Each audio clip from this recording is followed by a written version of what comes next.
আসসালামু আলাইকুম। আলহামদুলিল্লাহ, ইসলামী ফাউন্ডেশন কর্তৃক প্রকাশিত সহস্র হাদিসের যে বইটা আমি এখন পড়ব, এখানে যে হাদিস আছে, আজকের বিষয়টা হচ্ছে স্ত্রীর জন্য খরচ করা দান করার মতো সওয়াবের কাজ। অধিকাংশ স্ত্রীরা আমাকে হয়তো সাপোর্ট করবেন, আমারটাও করবেন আশা করি, আলহামদুলিল্লাহ, কারণ পক্ষে তো তাদের, তাই আর কি। স্ত্রীর জন্য খরচ করা দান করার মতো সওয়াবের কাজ, আলহামদুলিল্লাহ। তাহলে হাদিসটা পড়ি। ইসলামী ফাউন্ডেশন কর্তৃক সহস্র হাদিস, বইটা লিখেছেন মৌলানা মুজিবুর রহমান।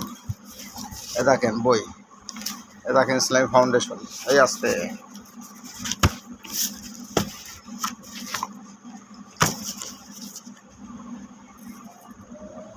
আচ্ছা, তাহলে হাদিসটা পড়া শুরু করি। 335 নম্বর। যে ব্যক্তি পরিবারের লোকের জন্য সওয়াবের নিয়তে কিছু খরচ করে আল্লাহ তাআলা তাকে সাদাকার সওয়াব দান করেন। অর্থাৎ কোনো ব্যক্তি তার পরিবারের লোকজনের জন্য সওয়াবের নিয়াত করতে হবে, করে কিছু খরচ করে আল্লাহ তাআলা তাকে সাদকার সওয়াব দান করেন। বুখারী ও মুসলিম শরীফ। দাস দাসী বা ফকির মিসকিনকে দান করার চেয়েও নিজের স্ত্রীর জন্য খরচ করা বেশি সওয়াবের কাজ। মুসলিম শরীফ। 337 নম্বর। সর্বপ্রথম নিজের পরিবার পরিজনের জন্য খরচ করা কর্তব্য, অতঃপর যারা নিকট আত্মীয় তাদের জন্য খরচ করা উচিত। তিবরানী।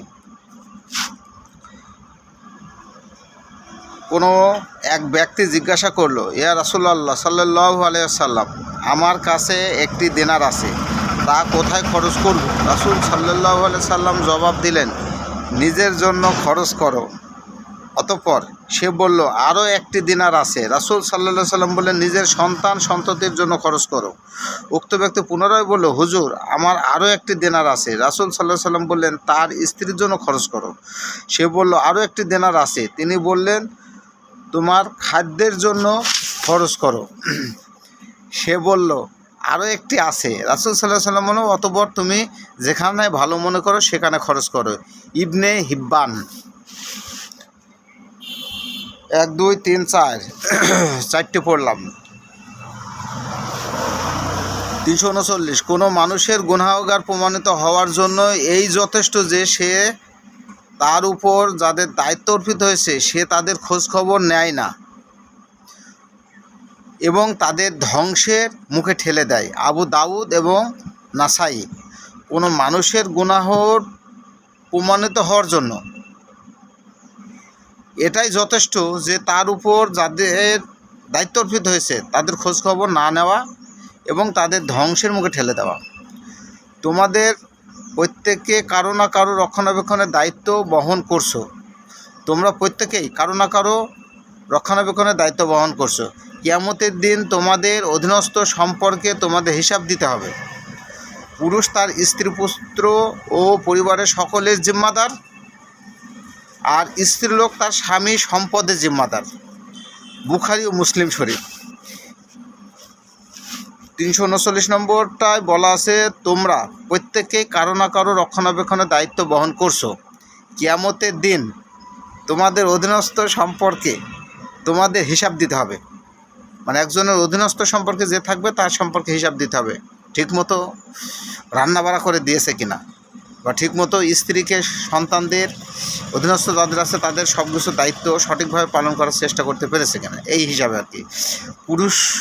পুরুষ তার স্ত্রী পুত্র ও পরিবারের সকলের জিম্মাদার, আর স্ত্রীলোক তার স্বামীর সম্পদের জিম্মাদার। বুখারী মুসলিম শরীফ।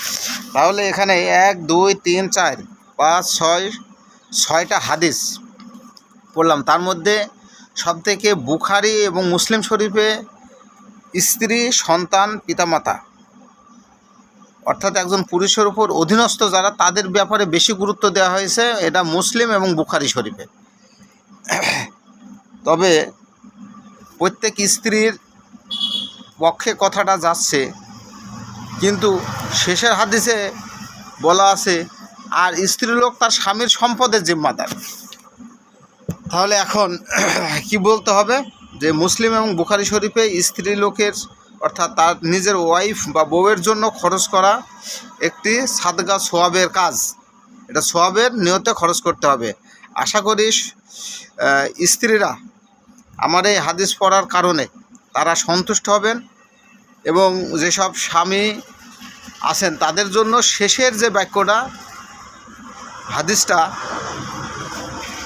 340 নম্বরে শেষের লাইন, আর স্ত্রীলোক তার স্বামীর সম্পদের জিম্মাদার, এটাকেও স্ত্রীকে হিসাব রাখতে হবে। স্ত্রীদের ভিডিওটা ভালো লাগলে শেয়ার করে দিবেন, কমেন্টসে জানাবেন। আলহামদুলিল্লাহ, আপনারা সকলে ভালো থাকুন, স্বামী স্ত্রী সুসম্পর্ক বজায় রাখুন। আলহামদুলিল্লাহ।